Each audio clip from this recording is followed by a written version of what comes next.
Fun fact, this is my first pair of Air Jordan 1s since 2013.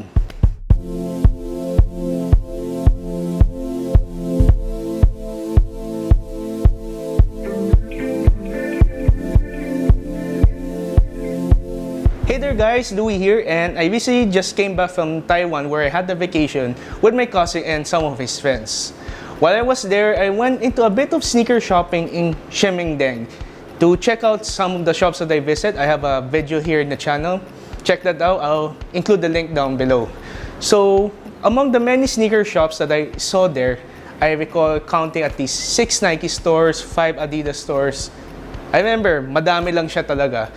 I decided to buy a pair from Jordan, which for me is arguably the biggest Jordan brand only store I've ever seen in my life. How big is it? It's 2 floors on a big building which basically sells only Jordan brand products. No Nike products here, all from the Jumpman. Moving away what I've copped, I saw the pine green Air Jordan 1 Low sitting in shelves at the Jordan Shimingdeng store. And when I asked for my size, they had the size 11, which apparently is the last pair, so I decided to get it. And the pair is here. Let's do a quick unboxing.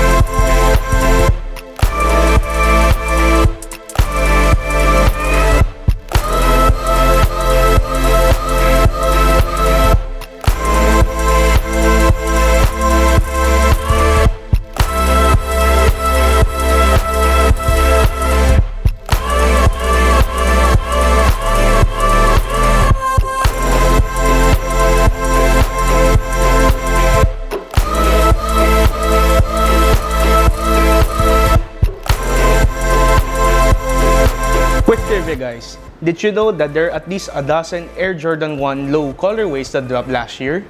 To name a few, I remember the Bread Toes, the Yellow Ochres, and the Court Purples. What's interesting when you buy sneakers abroad compared to the Philippines is that every region has subtle differences. In the case of the pair that I bought in Taiwan, it included this small pamphlet which is basically, from what I understand, some instructions about proper care for the shoes, although obviously I can understand it because it's in Chinese. But anyways, here's the pair. This is the Air Jordan 1 Pine Green. And what took me so long to buy a pair of Air Jordan 1 Lows? Honestly speaking, as much as I want the color blocking with the pairs that I mentioned earlier, like the Bread Toes, the Yellow Ochres, the Court Purples, and even the Mystic Green, the material the upper used on the colorways that I mentioned is nubuck and leather. And honestly speaking, I don't like the quality of the nubuck used on those pairs. Maybe it's a matter of choice, but I prefer they use a different material for the Jordan 1 Lows. For the pine greens, they use a different material, which is a mix of nylon on the green part and patent leather on the white and black part, which for me looks quite better than the nubuck material that they use on previous Air Jordan 1 colorways. As for the material, the nylon paneling used for the green parts of the shoe looks durable and it's pretty thick enough that it can sustain daily wear and tear, which is one of the reasons why I hesitated to buy the nubuck covered sneakers or the nubuck covered Air Jordan 1 Lows that released earlier last year. As for the patent leather, it's shiny patent leather for both the white and black parts, although the shininess of the patent leather is more visible on the swoosh area, which is the black part of the sneaker. Since this is technically not a retro Air Jordan 1 Low, aside from the retro Air Jordan logo at the back and the Jumpman logo on the tongue, you also have a 23 number here on the lace area, which is of course Michael Jordan's number. The nice thing about the Jordan 1 Lows is that they're much easier to wear and they are more comfortable than the high cuts. When it comes to comfort, the first thing I've noticed about the Air Jordan 1 Low is that the padding on the tongue and on the sock liner is noticeably thicker than the ones used in the high cut models. In fact, I would easily compare it to the padding used on the SB Dunks, which is why I'm not surprised why there are Air Jordan 1 SBs that dropped last year and possibly this year.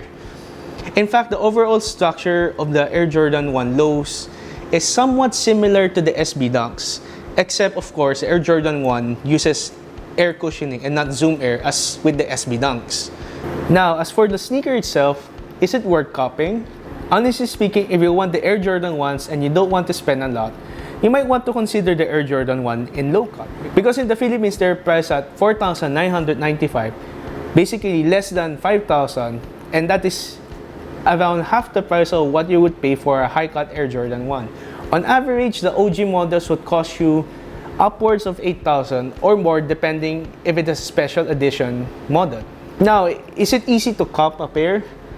Well, just like with most Air Jordans, it's a matter of the colorway. Some colorways are a hit, some colorways are a miss. So for the pine greens, I'm not sure if it's going to be a big hit here in the Philippines. Generally speaking, I think it's easier to cop the low-cut Air Jordan 1s compared to the high-cut OGs. And for half the price, it's really a great deal to get Air Jordan 1 Lows instead, especially if you're on a budget. Now, if you cannot buy them on SRP, the resale prices of the low-cut Air Jordan 1s aren't that bad either. Last I checked in StockX and in Facebook Marketplace and in several sneaker stores, the average price of the low-cut Air Jordan 1s would range around 7,000 to 8,000, which is roughly the same price that you would pay for a high-cut Air Jordan 1 OG. Being a sneaker enthusiast and with my desire to learn more about the Air Jordan 1s, I stumbled upon this book in Taiwan. It's called Air Jordan Origins. The text is in Japanese, but not a problem for me since there's Google Translate or Google Lens to help me out understand the text here. What's more important is this book is one of the more comprehensive catalogs I've seen that is focused on the Air Jordan 1s. This one covers Air Jordan 1s from 1985 to 2017, and I tell you, it's one of the more comprehensive ones I've seen. Because upon reading through this book, I saw a few Air Jordans that I don't remember being released in the Philippines. My guess is that there are some Air Jordan 1s that are exclusive to Japan or exclusive to other regions, which is why when I was reading to this book, it was like my first time ever to see them, at least in pictures. I'm not sure if they're selling this book in the Philippines, but if you happen to stumble upon one, I recommend that you get it, even though it's in Japanese, because honestly speaking, if you're an Air Jordan 1 fan, this is a must-cop book because it's added knowledge to teach you, to give you ideas about various Air Jordan 1s that were released through the years, including special edition ones that haven't dropped or we have never seen here in the Philippines.